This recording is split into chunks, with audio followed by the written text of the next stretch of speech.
جس نے مقتولہ شانوں کی جوتی مکھیا پرکاش کی نالی میں گری دیکھی تھی۔ اس بچے کا نام راجو تھا۔ اس نے وہاں اپنا بیان درج کروایا تھا۔ اس نے یہ بھی بتایا کہ اسے مکھیا پرکاش نے گواہی دینے سے ڈرایا دھمکایا تھا۔ بہرحال جب عدالت کے حکم کے تحت مکھیا پر اور اس کے ساتھیوں کا جسمانی ریمانڈ لیا گیا جو شانوں کے قتل میں ملوث تھے، ان سب نے اپنے اقبالی بیانات میں اعتراف کیا کہ واقعی انہوں نے شانوں کو اغوا کے بعد اسے قتل کر کے مکھیا کے باغیچے میں ایک طرف کھڈا بنا کر دبا دیا تھا۔ جج شرما یادو نے پریم نگر کے تھانے دار کلو رام کو بھی گرفتار کروایا کیونکہ اس نے عدالت میں جھوٹا بیان دیا تھا اور عدالت کو گمراہ کر کے مکھیا کے جرم پر پردہ ڈالا تھا۔ جج شرما یادو نے اس گھناؤنی واردات کے کیس پر ذاتی دلچسپی لی اور تمام مجرموں کو بہت جلد سماعت کے بعد بڑی عبرتناک سزائیں دی۔ مکھیا پرکاش کو سزائے موت، اس کے 2 دیگر ملوث مجرمین کو عمر قید، ایک کو 7 سال سزا، جبکہ تھانے دار گلو رام کو 10 سال قید اور برطرفی نوکری کی سزا الگ دی۔ جج صاحب نے ہم دونوں راوی اور ریڈر سنتوش مہتا کو اپنی جیب سے 200 روپے دیے، جبکہ راجو بچے کو کہا کہ تم اسکول میں پڑھو، میں تمہاری فیس اپنی جیب سے ادا کروں گا۔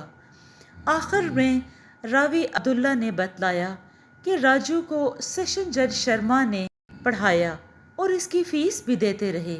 راجو نے میٹرک کیا اور وہ محکمہ انصاف میں بھرتی ہوا۔ 1970 میں پتہ چلا کہ ترقی کرتا ہوا ایڈمن آفیسر بن چکا ہے۔ جی دوستو، آپ کو یہ کہانی کیسی لگی؟